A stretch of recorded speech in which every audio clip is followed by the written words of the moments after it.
ይህ ከራሱ ወገን ጋር ሲዋጋ እየዋለ ድሮን ሸመታና ታንክ ግዢ ላይ ስራ የሚያበዛ ሰው የሚጠራበት አደባባይ አይደለም። ይህ እና እስኪ ስለ ዓለም የሚሰማህን ንገረን፣ እስኪ አገርህን እንዴት እንደለወጥካት እንዴትም እንደምትለውጣት ልምድህን አካፍለን ተብሎ መሪ የሚጋበዝበት የባለጠጎች አገራት አደባባይ ነው። በዚህ በኢኮኖሚና በቴክኖሎጂ የበለጸጉ 7 ዲሞክራሲያዊ ሀገራት በሚገኙበት መድረክ ላይ ኢትዮጵያ ቤተኛ ነበረች። ለወትሮው በዚህ ጉባኤ ላይ ከሀያላኑ ሀገራት ጋር ትመካከር የነበረችው ይቺው ሀገር አሁን የሚመከርባት ሆናለች። በእርግጥም ነበር ይህንን ያህል ቅርብ ሆኗል። ሩሲያን አባረው ቡድን 7 ከመሆናቸው በፊት ቡድን 8 የነበሩት አሜሪካ፣ ካናዳ፣ እንግሊዝ፣ ፈረንሳይ፣ ጀርመን፣ ጣሊያንና ጃፓን እንዲሁም የአውሮፓ ህብረት የምስራቅ አፍሪካ አንከር ስቴት ወይም ቁልፍ ሀገር ብለው የሚጠሯትን ኢትዮጵያን እንድትገኝ ሲጋብዟት እየተመሰገነች በአገር ውስጥ ለድሃዎች ልማት በጎረቤት ሀገራት ለሰላምና ትብብር ያበረከተችውም እየተወሳላት የምትውልበት መድረክ ነበር። ኢትዮጵያን ብቻ ሳይሆን አፍሪካንም ደጋግመው እየወከሉ በዚህ መድረክ ላይ ይገኙ የነበሩት መለስ ዜናዊ ለመጨረሻ ጊዜ በ2004 ዓ.ም ግንቦት የተሳተፉት በአሜሪካ ካምፕ ዴቪድ በተካሄደው የቡድን 7 ስብሰባ ላይ ነበር። በዚህ ከአሜሪካ ፕሬዝዳንት እኩል ማይክሮፎን በሚያጋራው መድረክ ላይ የተገኙት አቶ መለስ በባራክ ኦባማ ተመስግነው በጉባኤውም ላይ የአገራቸውን ስራና ከድህነት ለመውጣት የሚደረግን ትንቅንቅ የአፍሪካንም ድምፅ ሲያብራሩት የተደመጡት እንዲህ ነበር። We're launching a major new partnership to reduce hunger and lift tens of millions of people from poverty. And we'll be joined by leaders from across Africa, including the first 3 nations to undertake this effort and who join us here today. I want to acknowledge them. Prime Minister Meles of Ethiopia.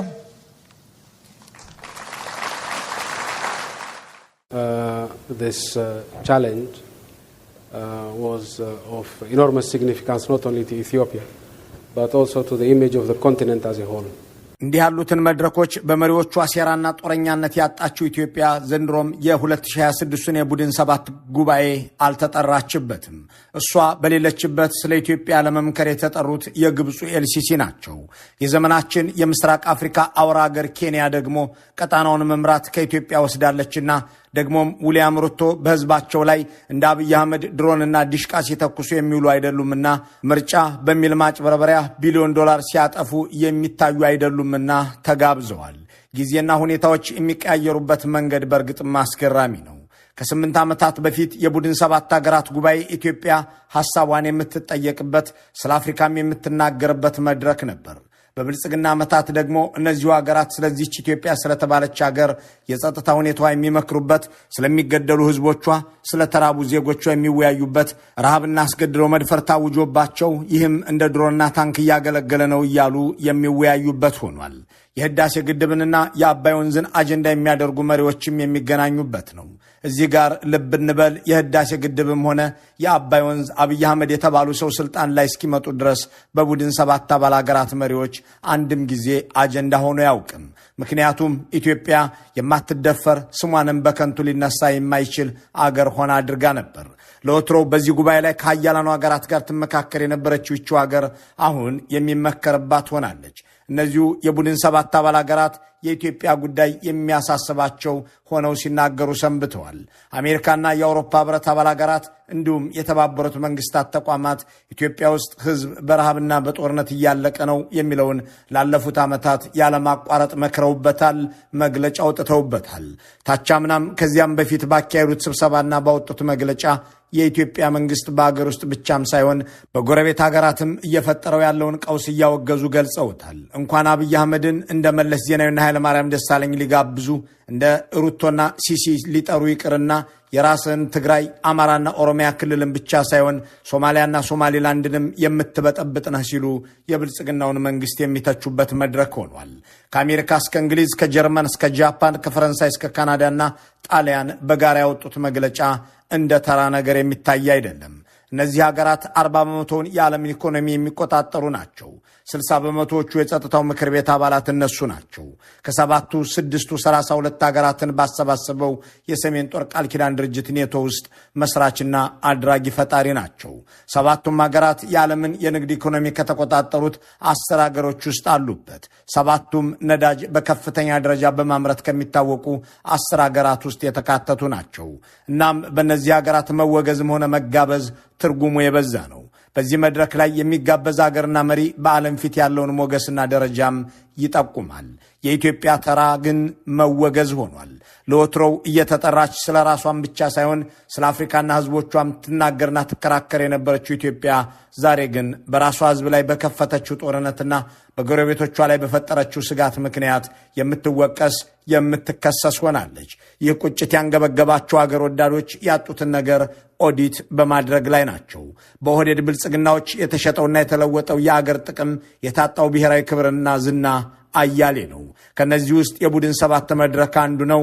7 ዓመት ሙሉ የአገር መምራት ችሎታ እንዳላቸው ያላሳዩ የተባለላቸው አብይ አህመድ ወደ ስልጣን ከመምጣታቸው 1 ዓመት በፊት ድረስ ኢትዮጵያ ተጋባዥ ነበረች። በመድረኩ በሲሲሊ በተካሄደው የቡድን 7 ሀገራት ስብሰባ ላይ የወቅቱ ጠቅላይ ሚኒስትር ኃይለማርያም ደሳለኝ ከተጋበዙ 5 የአፍሪካ ሀገራት አንዱ ነበሩ። ኢትዮጵያም ለመጨረሻ ጊዜ ነይ እስኪ ሐሳብሽን እንስማው ተብላ የተጠራችው በዚሁ መድረክ ነበር። በወቅቱ ዓለም አቀፍ መገናኛ ብዙሃንም እንዲህ ነበር የዘገቡት። From climate change to trade, but capacity building in Africa was one of the few successes. Ethiopia was one of the 5 African nations that were invited to the G7 for talks.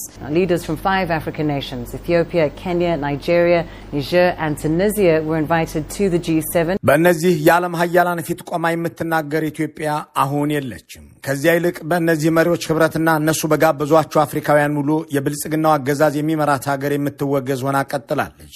ባለፉት ዓመታትም እነ ዊሊያም ሩቶ ከኬንያ፣ እነ ራማፖዛ ከደቡብ አፍሪካ፣ እነ ኤልሲሲ ከግብፅ፣ እነ ካኢስ ሰኢድ ከቱኒዚያ፣ እነ አብዱልማዲጂድ ታቦን ከአልጄሪያ በቡድን 7 የመሪዎች ስብሰባ ላይ እየተገኙ ስለ ሀገራቸው እንዲናገሩ፣ ስለ አፍሪካ እንዲከራከሩ እየተጋበዙ ቀጥለዋል። ሰሞኑን በተካሄደው የቡድኑ ስብሰባ ላይ የሆነውም ይሄው ነው። አስገራሚው ነገር አብይ አህመድ ወደ ስልጣን ከመጡ በኋላ ቡድን 7ቶች ኢትዮጵያን አለመጋበዛቸው ብቻ አይደለም። እንደ አውሮፓውያን አቆጣጠር ከ2019ና ከ2015 ውጭ ባሉት የብልጽግና የመግዛት ዓመታት ሁሉ ኢትዮጵያ በቀጥታም ሆነ በተዘዋዋሪ አጀንዳቸው ነበረች። ለአብነት በ2024 ማለትም ከ2 ዓመታት በፊት የአባል ሀገራቱ ሚኒስትሮች በጣሊያን ለስብሰባ ተቀምጠው ዓለምን ስላስጨነቁት ጦርነቶች፣ ስለ ዩክሬንና ሩሲያ፣ ስለ እስራኤልና ሐማስ እንዲሁም ስለ አብይ አህመድ የእርስ በርስ ጦርነት በሚወያዩበት ዕለት የብልጽግናው አለቃ የጉራጌን ህዝብ ይቅርታ ጠይቀኝ ብለው ሰልፍ አስወጥተው ወልቂጤ ነበሩ።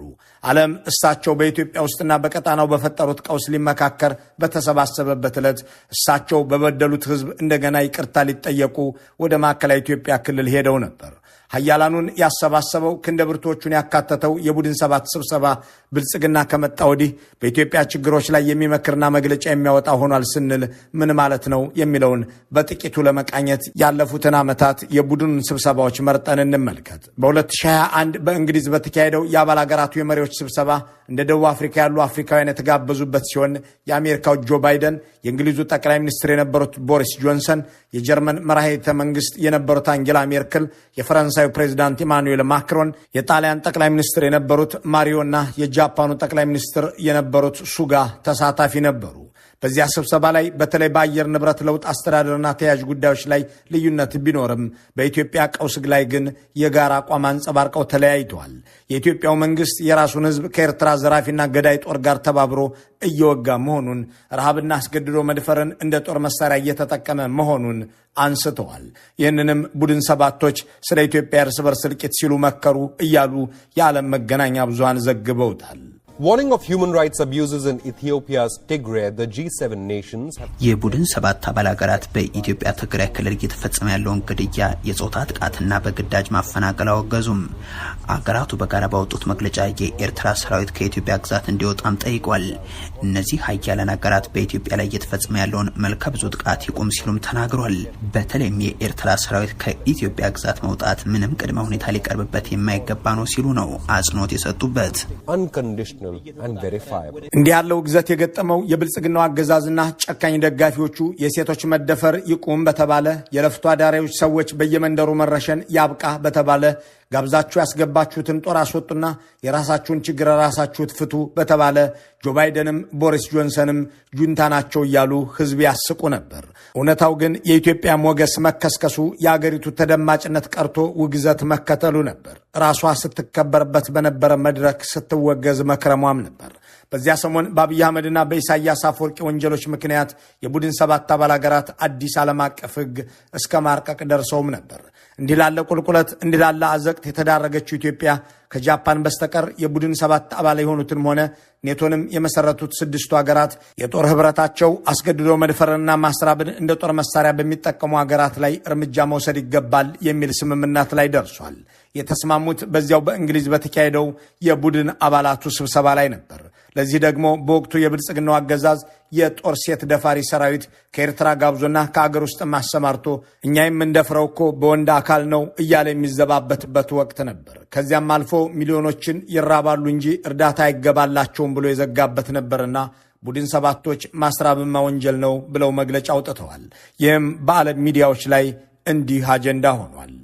United States and other G7 nations are condemning what they describe as human rights violation and calling for immediate access to Ethiopia's conflict-ridden Tigray region. Foreign Affairs Minister Mark Geniu and his counterparts from France, Germany, Italy, Japan, the United Kingdom, and the United States say in a joint statement they are extremely concerned people are starving as conditions in Ethiopia's northernmost region worsen. በኃያላኑ የቡድን ሰባት ሀገራት መወገዟ የቀጠለችው ኢትዮጵያ በጀርመን በተካሄደው የ2022 ስብሰባም እንዲሁ መንግስቷ የሚፈጽምባት በደል ሲነገርላት ውሏል። ጊዜው ብልጽግና ከሰይጣን ጋር አልደራደርም፣ አየር ላይ ከተበተነ ዱቄት ጋር ጉዳይ የለኝም የሚልበት ነበርና ቡድን ሰባትም አገዛዙን ብትደራደርና ችግር ብትፈታ መልካም ነው ሲል መክሮ የተፈጸሙ የጦር ጥፋቶች በገለልተኛ መርማሪዎች እንዲመረመሩ አገዛዙ እንዲፈቅድ አሳስቦ ተጠናቋል። United Nations, United States, Germany, France and other G7 countries are calling for an independent and transparent investigation into alleged human rights abuses during the conflict in Ethiopia's northern Tigray region. የራስህን ህዝብ አትግደልና አታስርብ፣ የአገርህን ሴቶች እህቶችህን ልጆችህን አልያም እናቶችህን ናቸውና አታስደፍራቸው ሲባል ጎረምሳ ሀገራት ቁርስህንና ራትህን ምን እንደምትበላ እኔ ልወስንልህ አሉኝ እያለ ይቀልድ በነበረበት በዚያ ሰሞን ማስራብንም መድፈርንም ደግፈው የሚያጨበጭቡ ጭካኔንና ጥላቻን ከደማቸው ያዋሃዱ ሰዎች አብረውት ነበሩ። የኃያላኑ ስብሰባ በብልጽግናው አገዛዝ ላይ የረባ ውሳኔና ቅጣት አስተላልፎ የኢትዮጵያንን መከራ ለመታደግ ባይረዳም